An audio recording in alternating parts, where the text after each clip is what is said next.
Isang mapagpalang hapon po sa atin mga kalingap. At tayo po ngayon ay andito pa rin sa Lopez, Quezon, sa isang barangay ng Lopez, Quezon. At shoutout po Kuya Bal Santos Matubang, Ate Edna Vlogs, kay Kalingap Rab at sa lahat po ng Team Kalingap. At kasama ko rin po dito ang aming ambassador, J. Morelo Vlogs, at si Billionis Mix Vlog. At ganun din, shoutout kay Rose Oral D. Mix Vlog. Ayan po.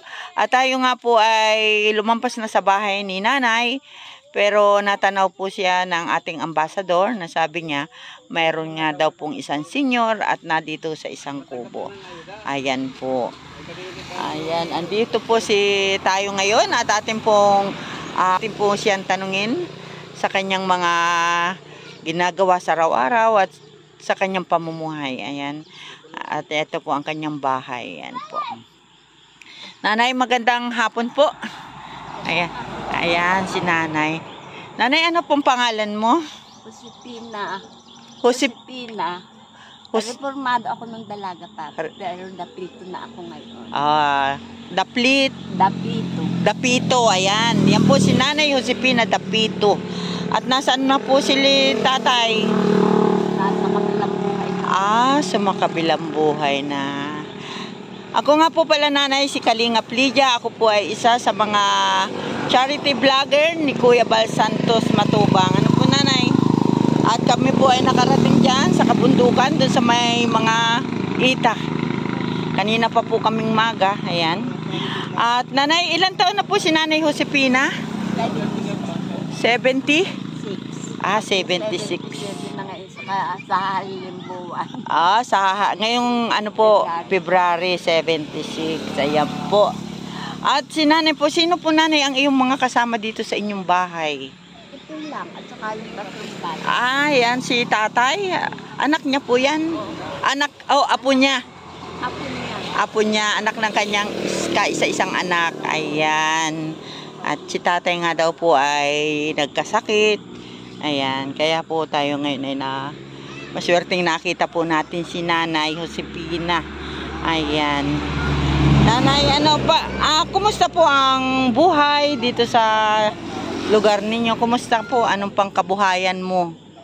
Ako, ma'am, ay mag-aantay ako ng tulong ng mga komisyon na nagbibigay sa amin mga pinsang ko. Ganun.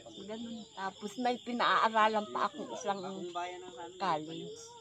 Nagka-college. Oo, tumatanggap ako ng labada. Umuwi ako ng bayan. Ibig mong sabihin na sumusuporta ka sa isang apo na nagka-college ngayon sa pamamagitan po ng iyong paglalabada. Sa edad mong 76, kayo ay naglalabada pa Nanay. Sa bayan po yun, dito sa bayan ng Lopez. Ano po? At ano po yung apo ninyo? Babae, lalaki? Babae. Ang mama niya, isang nasaan po yung nanay niya? Nasa Binyang, naghahanap buhay doon. Disability yung ina niya. Disability. Oo, mahina ang pandinig. Bulol magsalita. Ay, upo. Sana naman po yung inyong apo ay magsikap din para matulungan yung kanyang nanay. At saka siyempre kayo, ano po Nanay? Ayan, mabuti naman po at nag-aaral. Kaya pangalan po niyo nakatapos talaga. Ayan. Sana good luck po Nanay sa iyong apo. Sana matupad yung kanyang pangarap. Siya naman nang mag-high school. Doon siya nag-termin ng kasama sa awal. Matalino. Kaya itong siya na rin ang nag-adjad, Nanay mag-aaral ako. Mabago naman ang takbo ng buhay natin. Ay, umuwi. Kailan po siya umuwi dito sa inyo? Doon na rin. Nagbo-boarding house na siya. Nagbo-boarding house po siya. Gawa nung yung ina niya ang sinusuporta niya doon. Pero yung kanyang gastusin, nasusuporta namin ng takot. Pinagtutulungan na lang po. Yun yung pangarap. Ano pong kinukuha niyang course? BSBA. BSBA. Education. Parang ganun. Busy. Yun daw po ay kalimasi ako niya hanggang delivery na. Ah. Yun daw ay maaari marami papasukan sa bangke. Ano yan? Baka public administration. Pwede siya sa opisina, pwede siya magturo, ano. Kagaya nung... Siya ay nag-ano, ma'am, nag-space siya, naging secretary siya ng ano, nung siya ay nag-space. Ayan. Ano siya, ano yan, ano nga ba, public administration yung kanyang, ano, yan, kagaya yung anak ko. 20 days lang na pagpasok na doon. Opo, ayan. At nandito po nga si Nanay Josefina at siya po pala ay talagang naglalabada po sa edad niyang 76 at ngayon pong susunod na buwan ay 77 na kayo, Nanay. Napakalakas pa ni Nanay. Kayo ba, Nanay, ay wala pang mga maintenance? Kagay. Ako nag-maintenance dahil pag ako nag-maintenance na nagdadaan ako pa. Nalulula ako. Nanay, ilan po ang iyong anak? 2 lang po, yung disability at saka disability. Si tatay ang pugi. Si tatay. Buti si tatay hindi na nag-asawa.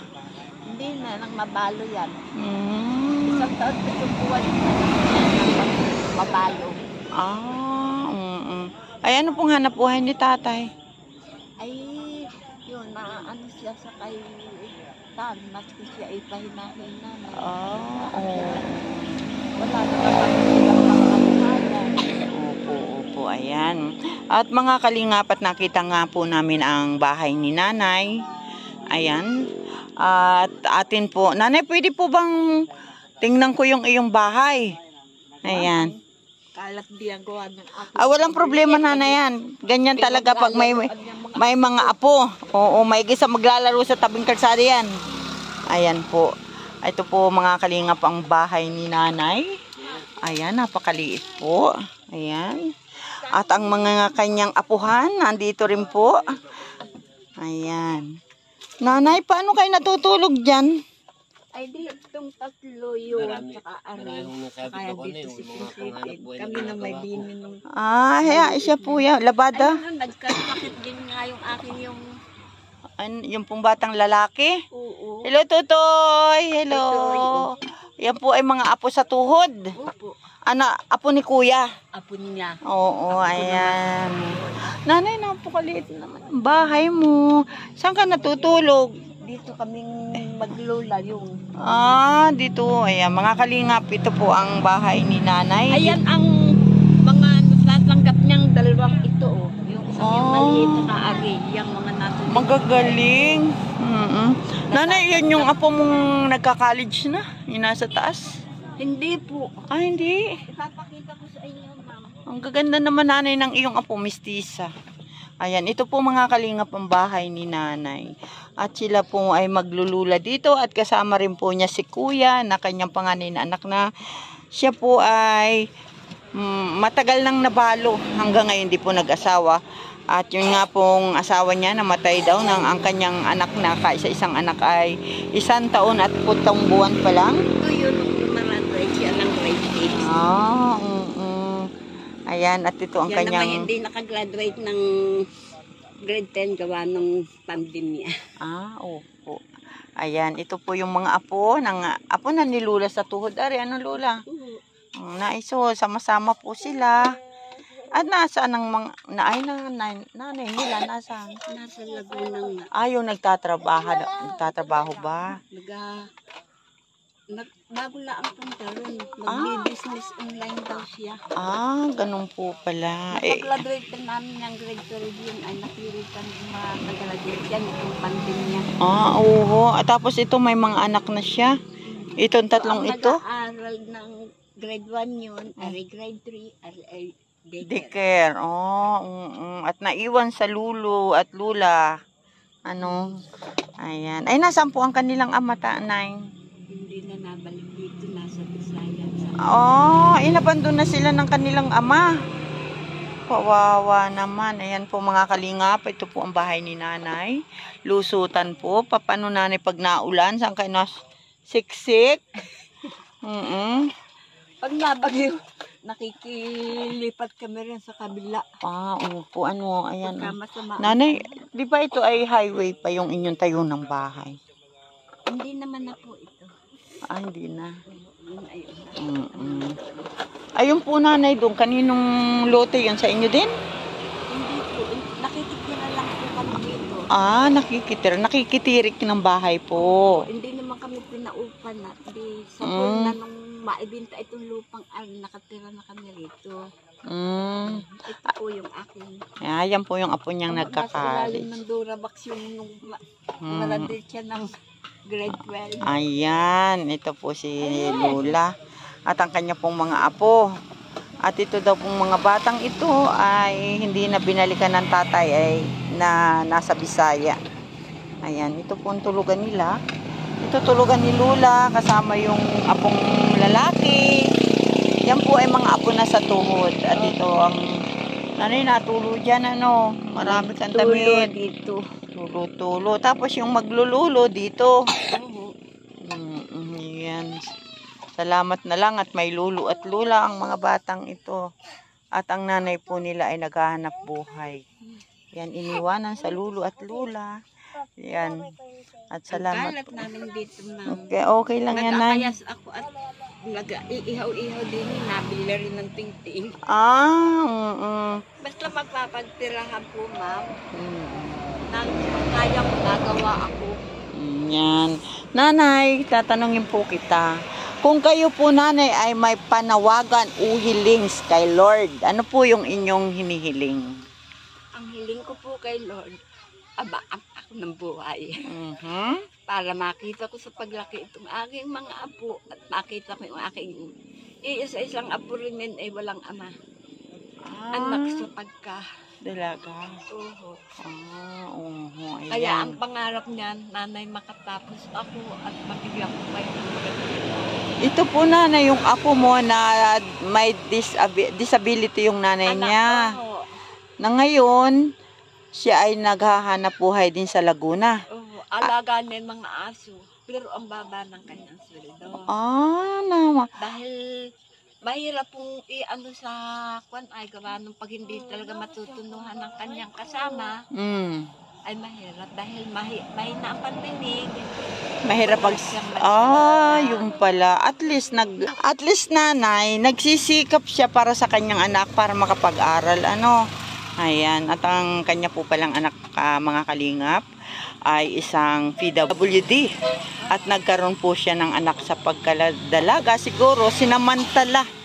Kasi meron siyang... Nagtinda siya sa mall na pagbarkada. Ngayon nabuntis. Ayan, mga kalingap, ito nga po ang bahay ni nanay at ang isa po nga niyang anak na babae ay nagmamasukan o nakasambahay sa Laguna. At ang kanya pong trabaho doon ay mag-alaga ng mga aso. Palibhasa nga po, siya po ay may kapansanan, mahirap ang pandinig at saka bulol magsalita. Ayan, nagkaroon po siya ng isang anak na ngayon po ay pinagtutulungan ni Lola at saka ng kanyang anak na makapag-aral. Ano po, Nay? Yan, kaya nagka-college siya ngayon dyan sa bayan ng Lopez, Quezon. PUP po. Yan. Nag-aaral po pala ang apo ni nanay. At yun nga po, si nanay po ay ang panawagan, ang hiling niya sa Panginoon ay habaan pa siya ng buhay para makita pa raw sa paglaki ang kanyang mga apo. Ayan. Ito pong mga apo niya ay apo na yan po sa tuhod. Ayan. At ang lolo po talaga niya ay si Kuya. Ano nga pang pangalan ni Kuya? Nemesio Paharis po. Nemesio Paharis. Nemesio Paharis. Yung dapito po, ma'am, ikalawang asawa po. Wala lang akong anak doon. Dapito. Ayan. Si nanay pala ang hirap po ng sitwasyon ni nanay dito, mga kalingap. Kung makikita lang po ninyo. At yung ang buong bahay nga, ito po. Sana naman po ay may mabubuting puso na hipuin si Lord para po kay nanay at sa kanyang mga apo. Ito po ang lutuan ni nanay. Nanay, kung bumabagyo kayo ay umaalis dito? Opo. Ayan, tingnan naman po natin mga kalingap ang bahay ni nanay. At sana naman po may hipuin si Lord para po siya ay mapaabutan ng tulong. Ayan. Isa rin po ito sa mga siguro dapat bahayan dahil po meron po siyang 3 apo na maliliit pa po. Isang grade 3, grade 1 at saka kinder. Ano po? Daycare po. Daycare. Ayan. At yung pong mga batang yan ay inabandona ng kanilang tatay. Ayan po. Kaya ang nag-aalaga sa kanila, lulo at lula para po makapagtrabaho si nanay, ang nanay nila. Ayan po. Ayan. At mamaya ay pipicturein ko kayo. At ako, ikaw nanay ay bibigyan ko kahit 5 kilong bigas ano. Ayan. Taglit lang po na yan.